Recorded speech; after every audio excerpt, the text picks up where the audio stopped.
আইনি লোক হয়ে যখন নিজেই ভূমিদস্যু হয় তখন সাংবাদিক ছাড়া আর অন্য কোনো উপায় থাকে না।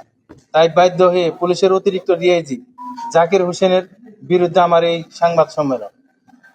প্রিয় সাংবাদিক ভাইয়েরা, আমার এই জমির ব্যক্তিগত সম্পত্তির পরিচয় আমি দিতেছি। এটা সিএস কতিয়ানে কাশিম ব্যাপারী গঙ্গের নামে রেকর্ডীয়।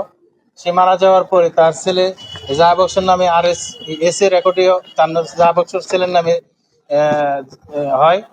তারপরে আরএস যখন আগত হয় তখনও জাহাবক্সর নামে এই 519 দাগটি তার নামে হয় 169 খতিয়ান। কিন্তু এবং 519 দাগের ডাইন পাশে তার দখলীয় লেখা থাকে যে এই জমির মালিক হলো, মানে দখলকার মালিক হলো জাহাবক্স।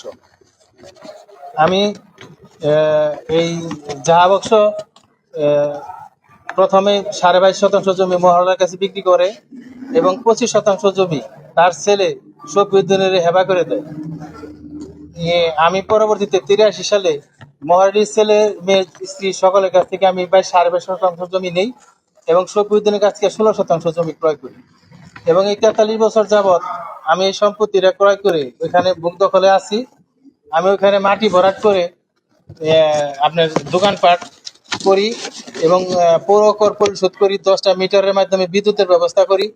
ওখানে সাবমার্সিবল পাম্প আছে, বাথরুম আছে, এই সমস্ত কিছুই করি। কিন্তু আমি হঠাৎ করে জানতে পারি যে ডিআইজি জাকির হোসেন সাহেব উনি আমার এই সম্পত্তি, রেকর্ডীয় সম্পত্তি, সে মনে করেন অবৈধভাবে মনে করেন যে লিজ নিয়ে আমার এখানে আইসা নিয়ে দখল করার প্রথম চেষ্টা করে। পরবর্তীতে রাতের বেলা পুলিশের মাধ্যমে আমার এই সম্পত্তিরা মনে করেন যে উনি দখল করে। 1 মিনিটের জন্য সকল দোকানদারকে বলে যে তালা দিয়ে তোমরা সব বাইরে যাও, এবং পুলিশ নিজে এটা তালা দেয়। পুলিশের মনে করেন আপনার এসআই ছিল মুক্তার হোসেন আপনার। তারপরে মনে করেন যে এই সম্পত্তি মনে করেন আমি এই বেদখল হওয়ার পরে আমি ওখানে একটা সরকারের আদালতে একটা মনে করেন মামলা করি যে এই স্থায়ী নিষেধাজ্ঞা চেয়ে।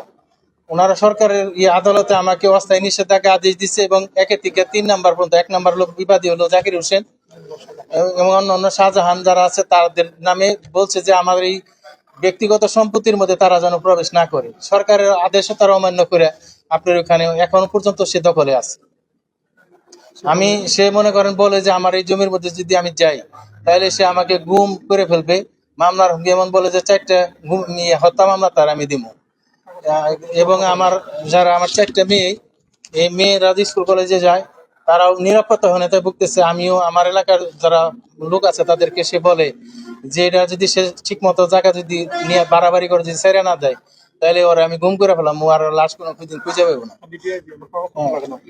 আর বলে যে আমার কাগজপত্র লাগে না, আমি তো নিজেই কাগজপত্র এই হিসাবে আমি আপনাদের মাধ্যমে এই সমস্যা সমাধান করছি।